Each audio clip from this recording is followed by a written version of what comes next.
Now, from WYDC TV, this is Big Fox News at 10.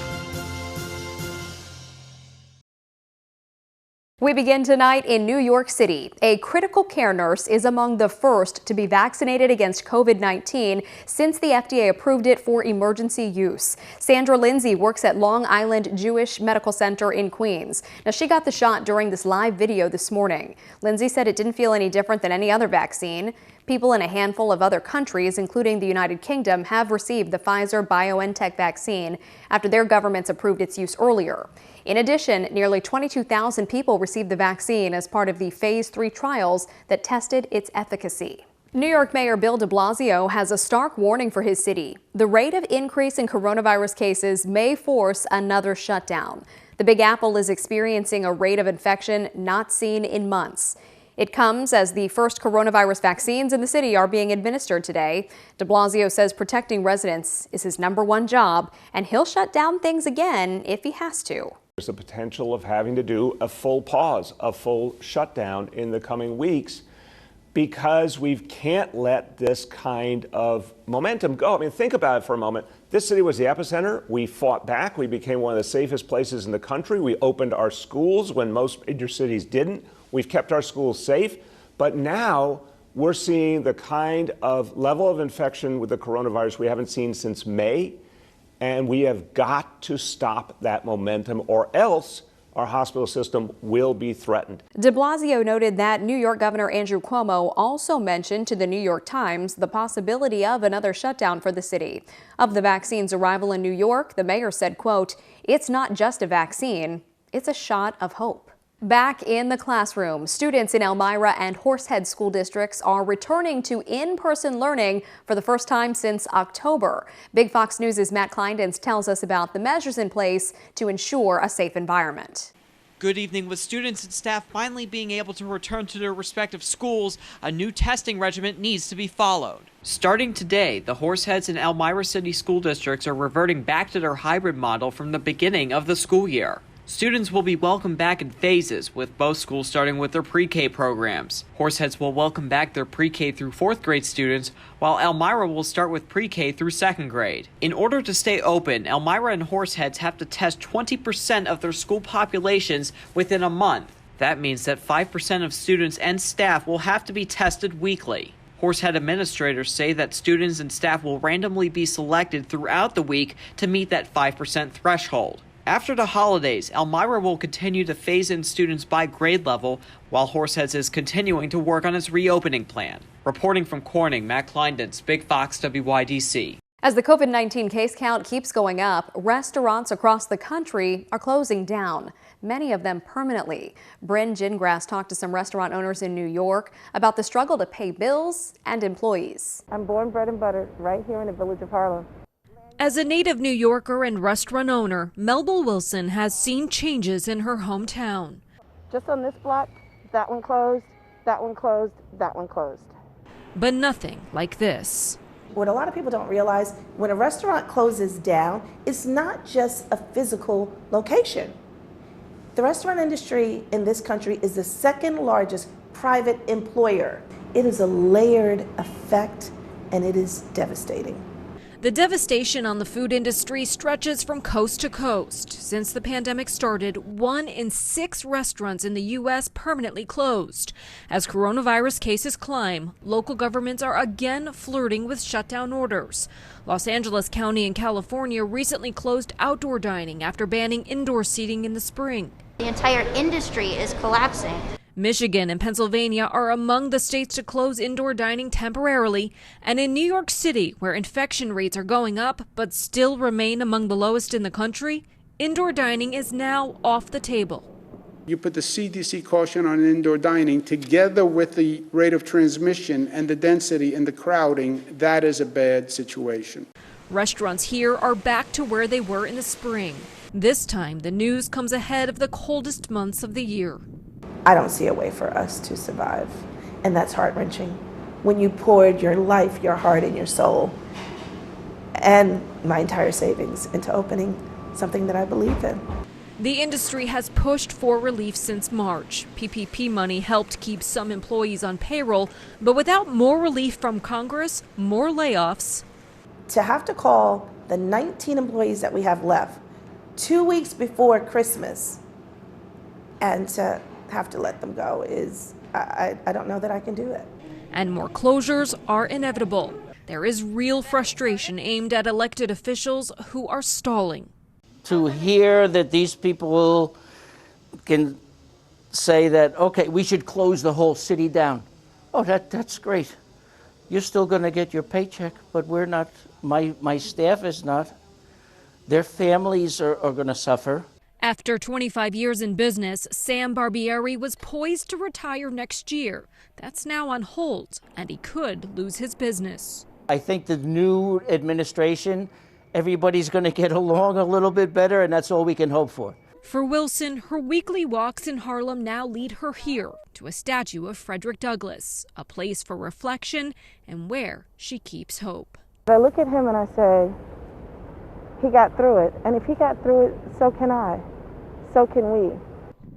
The Rotary Club of Corning is offering scholarships to Corning area high school seniors. The scholarships are worth up to $1,000. Eligible students must demonstrate a commitment to community service during high school and must be entering continued education programs of their choice. Scholarships are also available to second-year Corning Community College students looking to continue their education at a four-year college. Applications can be found on the Rotary Club's website and must be submitted by March 19th. Unrest in New Jersey as anti-ICE protests escalate on Saturday as police and protesters clash outside a county jail. Keith Kaczynski reports. Police arrest 9 people as they clash with protesters outside the Bergen County Jail on Saturday. Bergen County Sheriff Anthony Kierton addresses the situation, saying the gathering became disorderly as protesters were asked multiple times to vacate jail property, throwing bricks and pepper spraying officers. What occurred yesterday was not a peaceful protest. It was not a productive act of political expression. Demonstrators say police responded to peaceful protests with violence. Since November 20th, demonstrators take part in daily protests against the detainment of illegal immigrants at the Bergen County Jail and support for those detainees who are participating in a hunger strike.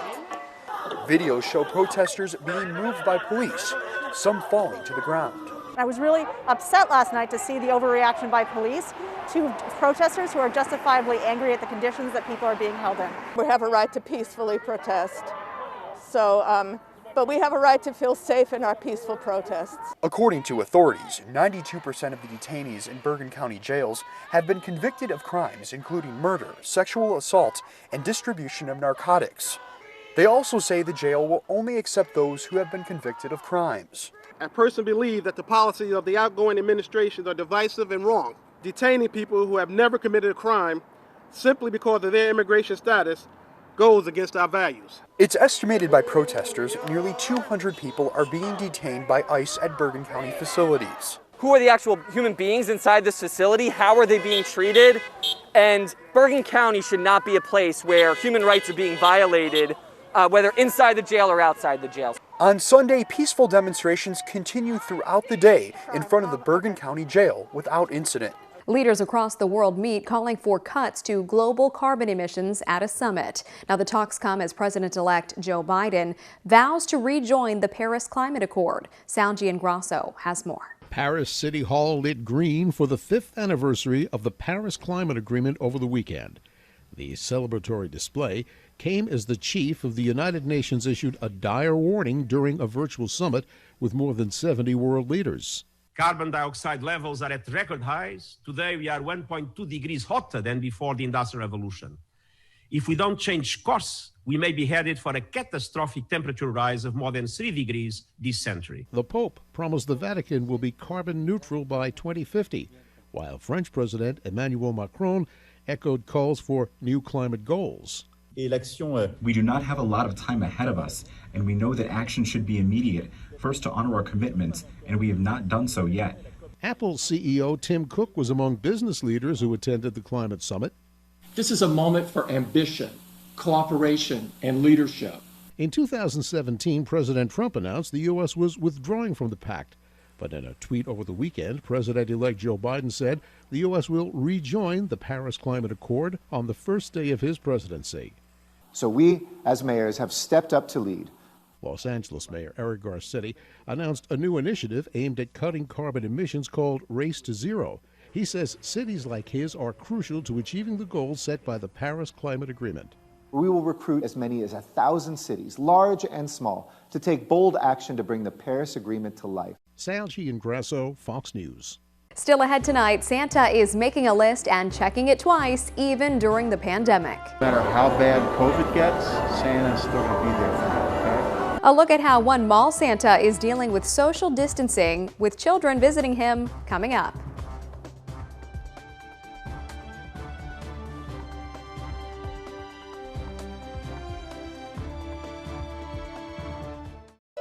Now, your Twin Tiers forecast from Big Fox. Tonight's Big Fox forecast is brought to you by William Attar. Good evening, everyone. I'm meteorologist Kim Walker with your weather update. Quite a cold start to our week, and we are expecting more snow flurries for this evening. So our future radar is showing there could still be some snow to our northwest, just outside of our viewing area in Ithaca, and some of that snow could move toward Watkins Glen or even just east of Corning, maybe even Chemung County, picking up some of the flurries that will be flying around. But by 6 o'clock in the morning, I think this will all clear away. We're tracking another system that will bring more measurable snowfall by the middle of the week. But for tomorrow, it will be breezy, winds coming in at around 10 to 20 miles per hour, and that's going to cause those temperatures to feel about 10 to 15 degrees cooler. So at 6 o'clock or 5 o'clock in the morning, temperature readings will be around 27 degrees, but it's going to feel like the teens just because of that breeze. And we're going to stay below freezing through about 8 o'clock, mostly cloudy conditions as well. And so you're going to need that heavy coat as you grab the coffee and head to your car. By the middle of the week, we have several systems that will be acting on our weather. We have high pressure to the north that will drive the cold air southward, and then we have an approaching low pressure system that will move through the mid-Atlantic and eastward toward the Atlantic, and that will push moisture northward.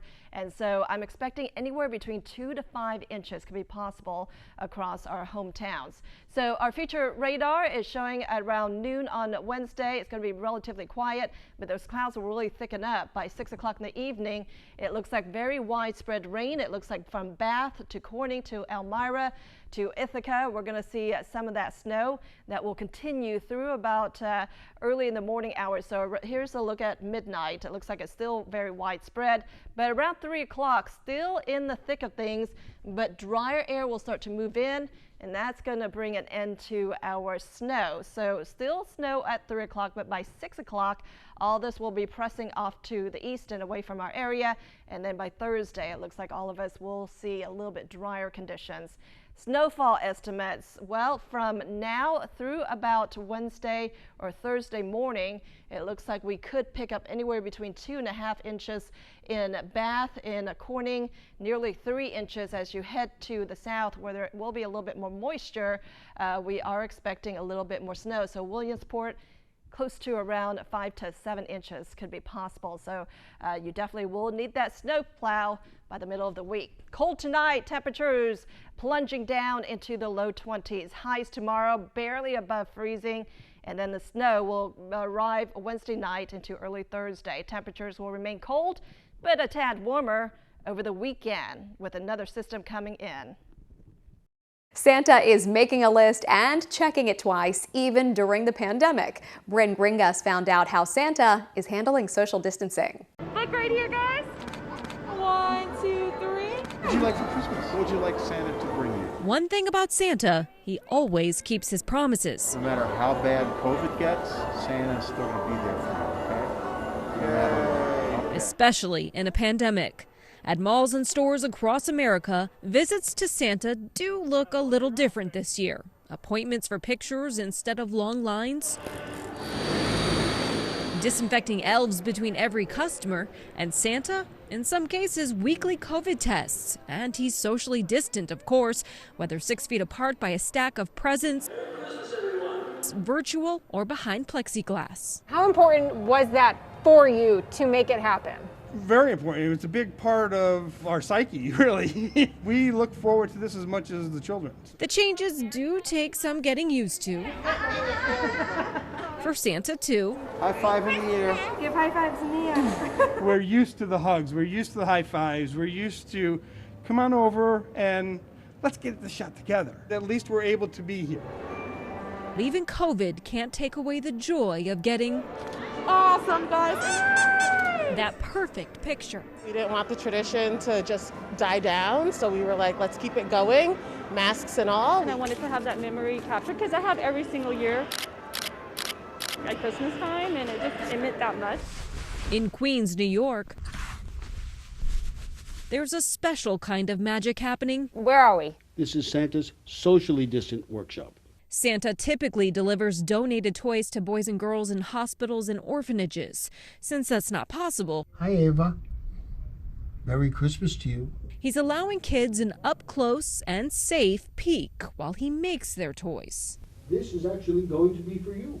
I miss the ability to see the look in their eyes, and believe me, that brightness, that joy is just overwhelming, especially to me. In this particular case, we're trying to just keep hope alive. It's important that the kids know that Christmas is not canceled. So this Christmas, whether you want A makeup set. A Barbie dream house. Immunization or just for it to go away.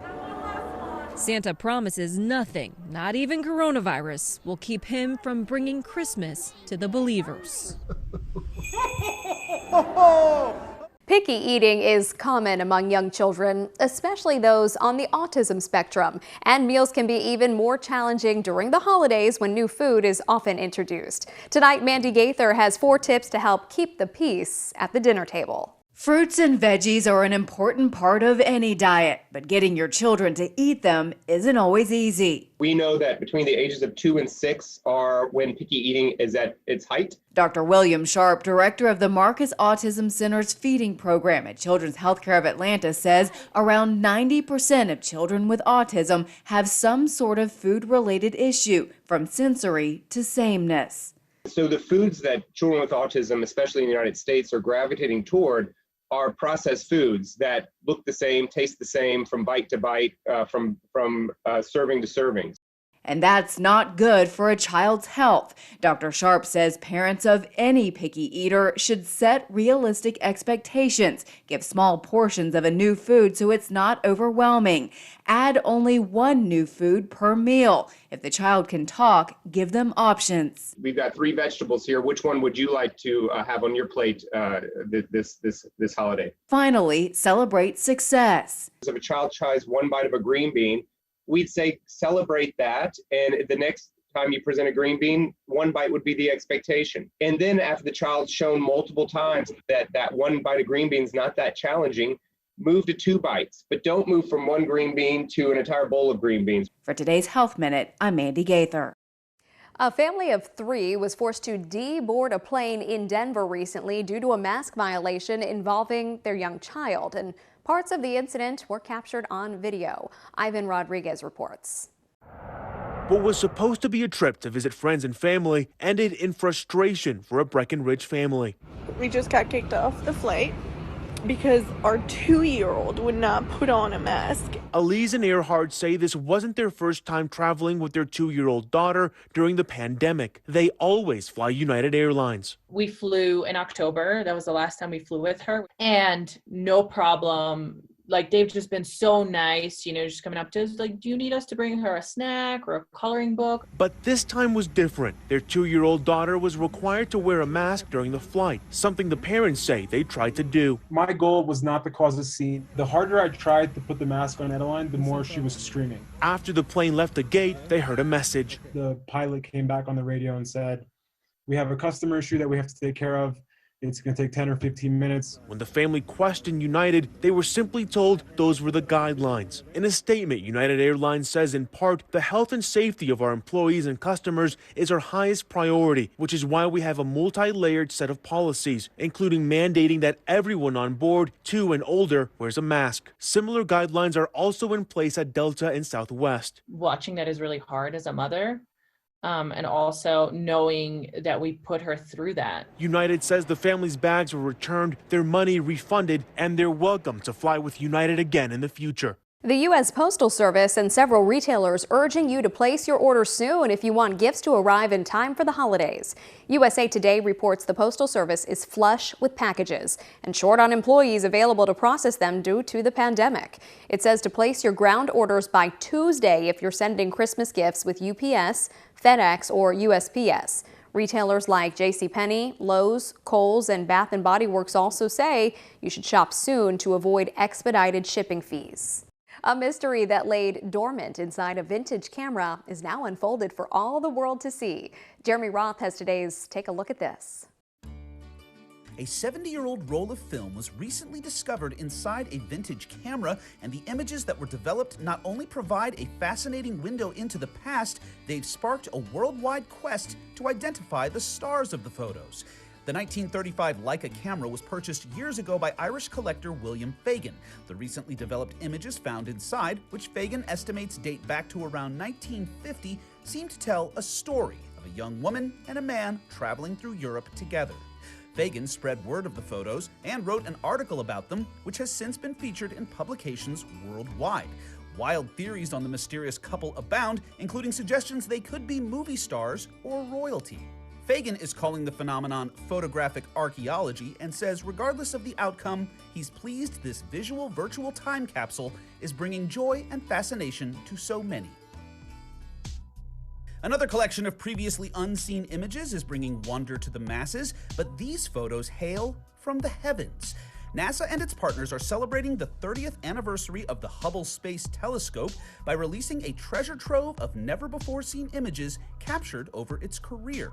More than 50 images of 30 celestial objects debuted in the release. The images had been used for research over the years, but this is the first time they've been released to the public. The Hubble telescope was launched in April of 1990 and has been upgraded over the years. It continues to make groundbreaking discoveries in deep space.